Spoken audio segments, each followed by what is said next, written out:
Hello and welcome to Edinboro Essentials, where we bring you the biggest headlines from around campus. I'm Ryan Hess. And I'm Robert Anthony. Welcome to this week's episode. Pennsylvania Western University held a meeting discussing various topics related to women in athletics, such as recent history and what the future holds. Coaches, administrators, student athletes, and trainers gathered over Zoom for this meeting. I definitely think that women's basketball has really been just going in an upward direction, and I feel like it's going to continue to change. Like I know that people brought about March Madness coming up, and it's gonna be. I feel like it's gonna be one of the most like crazy March Madness ever because like last year in that national championship game with LSU and Iowa, it generated 9.9 million viewers, and that has been like the most that we've ever had. And I feel like now going into this season, it's going to be crazier than it was last year. And I even like did a little bit of research on this question, and I saw that according to ESPN's data, it said there was a 37% increase of people watching women's basketball, which is absolutely amazing. The American Democracy Project at Penn West University presented a virtual panel discussion on all three campuses. International researchers from the All Humanity Lab addressed topics exploring global identification and connection building across societal divides. It's that time of year to start thinking about registering for classes for the upcoming fall 2024 semester. If you have not met with your advisor, please do so as soon as possible. If you need some extra help on how to schedule your classes, Zemanek is here to help with an instructional video. It's time to start thinking about classes for next semester. The registration window has officially opened for all students at all three campuses, and in order to stay ahead of the curve, here are some helpful tips. Before doing anything, be sure to meet with your academic advisor. An advising hold is automatically placed for every student as a friendly reminder to stop by their office hours and determine what's next in your academic career. On screen now is the registration schedule for all students. The order is based on class order, with seniors going first, juniors going second, and so on. For students with priority or disability, they get early access. Once everything has been solved, log on to your MyPennWest account via the MyPennWest portal. Once on the home page, go to your Student Quick Access tab and click on Registration. On the registration page, you will have a few options. If you want to view your registration requirements, click Prepare for Registration. To look up classes, click Browse Classes. To actually fill out your schedule, click on Register for Classes. Once there, you can start looking up classes that your advisor has recommended for you. Classes are divided by each campus: Edinboro, California, Clarion, and Penn West Global Online. You can also search the class by looking up the course subjects, such as journalism, music, etc. If your advisor gave you a CRN or course number, you can also search the class that way. Lastly, be considerate of what classes to take. Check your degree works to see what classes are required before graduating. There could be a mix of core required and major related classes in your schedule. And as a bonus note, create an internal schedule for your day-to-day routine so you can adjust to that accordingly. There is something for everybody.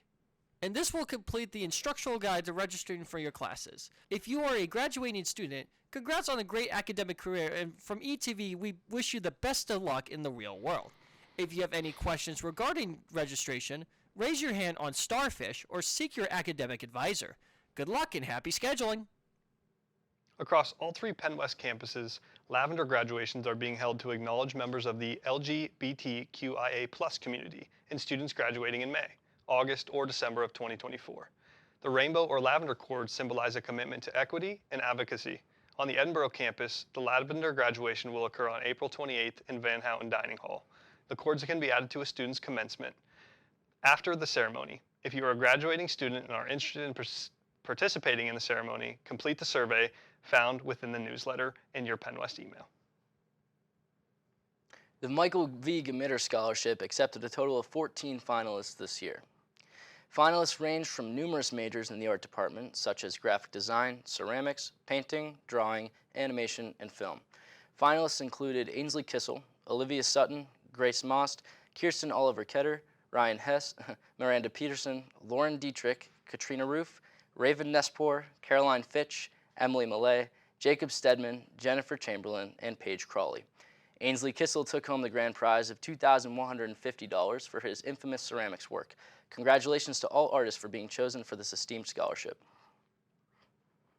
Though students have been enjoying its amenities since the start of the semester, the Baron-Forness Library welcomed the public to celebrate its reopening on Wednesday, March 27th at 9 a.m. The ceremony allowed students, faculty, staff, alumni, and members of the community to learn about the benefits that this facility has to offer. Such upgrades include 28 study rooms, new furniture throughout the building, an art gallery, and a new entrance. That has been the goal of the renovation project as well, to update and refresh our library so that it can best serve our current and future students, as well as the broader Edinboro and Pennsylvania community. Also featured during the library reopening ribbon-cutting ceremony was the presentation of a grant awarded to a Penn West Edinboro journalism student. Does that face look familiar? That's right, our very own Jay Zemanek was awarded the ceremonial $13 billion PA State Grant Award by Pennsylvania's Higher Education Assistance Agency. The need-based PA State Grant Program has aided over 2.9 million students since its creation in 1966. Funds that the program awarded Jay helped it pass its $13 billionth milestone. Very thankful for the people that brought me today, and I want to thank FIA for their excellent support throughout the entire process and making things a lot easier on me, because I know this was a lot to consider, especially Dr. Jim Wartz and Dr. Ron Raymond, my two leader of people throughout the years to help me become the journalism student I've come to be. A local favorite recently opened again for the summer season. Derry Supreme welcomed back customers on Wednesday, March 27th. Through a bit of a chilly day, it didn't stop hordes of college students and locals from stopping by to help the business kick off the beginning of their season. Be sure to make a quick stop before the end of the semester. With the upcoming Neon Trees concert on campus, there are ways to consume and enjoy music for others, but very few people know that big concerts come in small packages. Breaking Benjamin, Daughtry, and Catch Your Breath performed at the Erie Insurance Arena on Tuesday night to local residents and fans of heavy metal. Each band played a collection of their greatest hits, such as The Diary of Jane, It's Not Over, and 21 Gun Salute. Our very own Jay Zemanek said to ETV that concert was electric, with each band providing their own unique taste, and sometimes going to concerts might get you interested in a particular song or band. For a list of events coming to Erie, log on to erieevents.com. Let's check in with our sportscaster, Richie Armagost, for our weekly Borough Sports Update. Thanks, Robert. On Tuesday, the women's lacrosse team went up against Malone University at Sox Harrison Stadium. The Scots started out strong with Angelina Anderson scoring 53 seconds into the game. The Touchy scored twice in the second quarter, giving the Scots an 8-0 lead. Going into the third quarter, the Scots outscored the Pioneers 5-1, giving the Scots a 13-2 win. On Saturday, the women's lacrosse team went up against Lock Haven at Sox Harrison Stadium. The Scots lost 21-5 against the Bald Eagles. The Scots will return to the field on Wednesday to travel to Merciers. The softball team went up against Seton Hill on Thursday. The softball team dropped both games, with the Scots losing 11-1 in the opener and 17-1 in Game 2. Then the Lady Scots went up against IUP on Friday.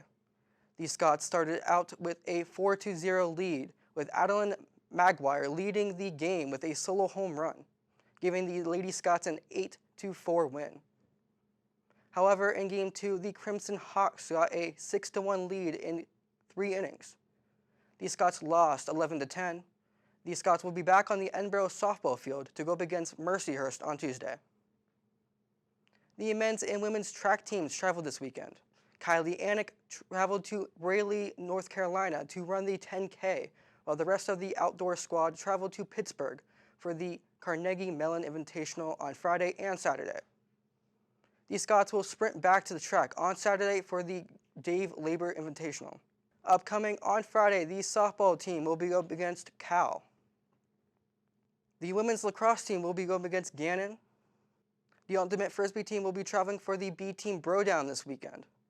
For more details and updates for sports, go to GoFightingScots.com. Now on to Jay Zemanek for this week's weather update. Hello, my name is Jay Zemanek, and welcome to this week's weather forecast. After a fantastic Monday with plentiful sunshine in the forecast, unfortunately a low-pressure system will be moving into our northwest Pennsylvania region on Tuesday with a 80% chance of rain showers and a high of 51 degrees. So you might want to get your rain jackets prepared. As we get on to the middle of the week on Wednesday, rain showers do remain, but we may have a potential hope for sunshine in the forecast with a little cooler temperatures of 47 degrees. Moving into the end of the week, unfortunately, Old Man Winter may come back for a little rain-snow mix and a temperature of 40 and a low of 31. So you might want to bundle up, maybe pack in the heater a little bit. Same thing for Friday, more rain-snow mix is in the forecast with temperatures in the 30s, both high and low, with 37 and 34 high-low difference. But thankfully for the weekend, we do have improving weather as a high-pressure system will be moving into the region with cloudy skies on Saturday with a high of 45, low 34.